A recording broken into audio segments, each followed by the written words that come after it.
Let's be real for a second. Have you ever told yourself, oh, I'll start that thing, when things calm down, or I'll make that big change, but only when the time is just right? Yeah, we all do it. We're all waiting for this magical, perfect moment to finally act on our goals. Well, today, we're going to dive into why that's a total trap, how it's just procrastination in disguise, and, most importantly, what we can actually do to break free. And, this isn't some new idea. The Roman philosopher Seneca hit the nail on the head 2,000 years ago. This isn't just about missing deadlines or putting off chores.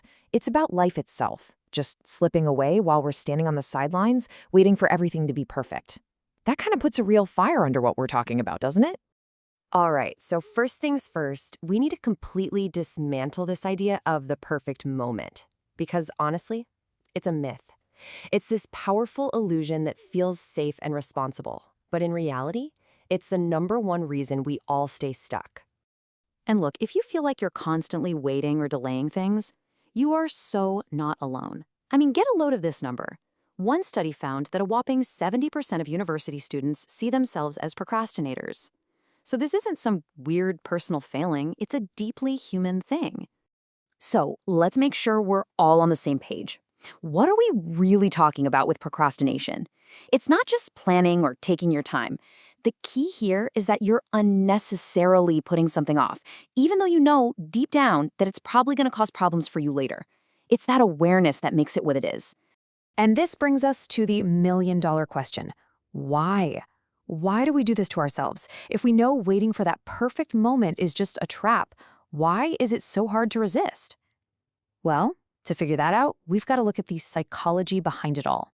And here it is. This is the big reveal, the thing you absolutely have to understand. Procrastination is almost never about being lazy. It's an emotional reaction. It's our brain's go-to coping mechanism for avoiding stress, feelings like anxiety, self-doubt, or just plain old boredom that we've attached to a certain task. And that stress, well, it shows up in a few common ways, doesn't it? There's the fear of messing up, of failing. Then there's perfectionism, which is just fear in a fancy outfit, telling us if it can't be perfect, don't even start. We fall into the comparison trap, looking at someone else's highlight reel and feeling like we can't measure up. Or we just wait for someone, anyone, to tell us it's okay to begin. In fact, you can almost see these reasons as different types of procrastinators. So what kind are you? Come on, be honest. Are you the perfectionist, waiting for flawless conditions? Or maybe the worrier, who avoids making a choice at all costs?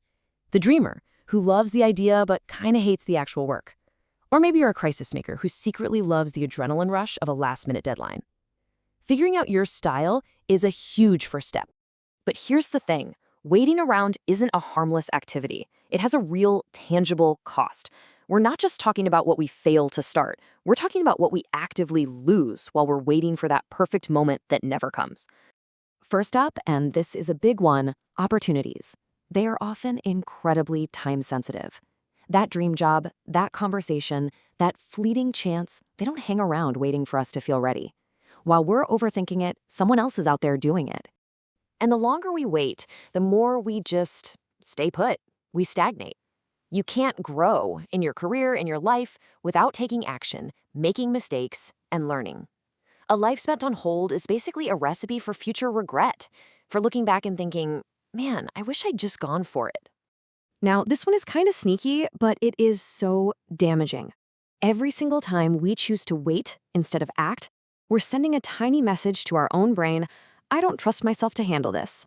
Over time, that completely erodes our self-confidence, which, you guessed it, makes the next decision even harder.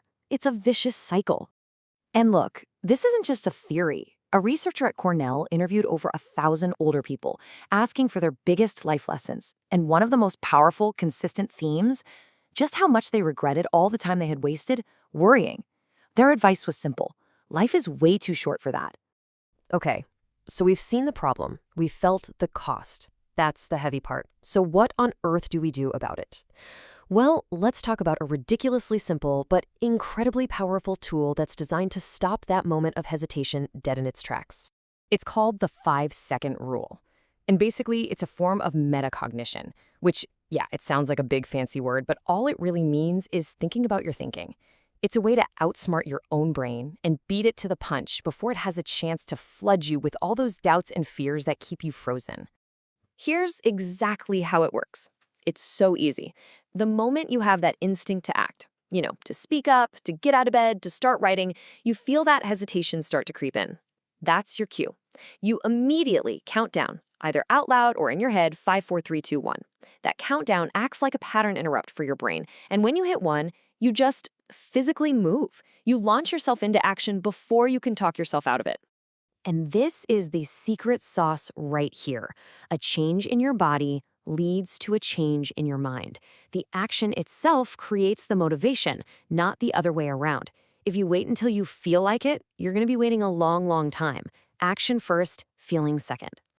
So the 5-second rule is an amazing tool for just getting off the starting block. But let's build on that.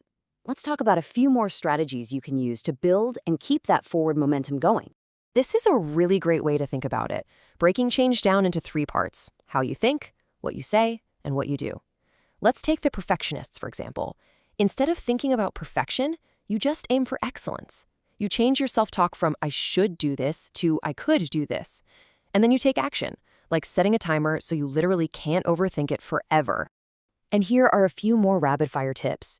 A huge project is terrifying, right? So break it into tiny, non-scary steps.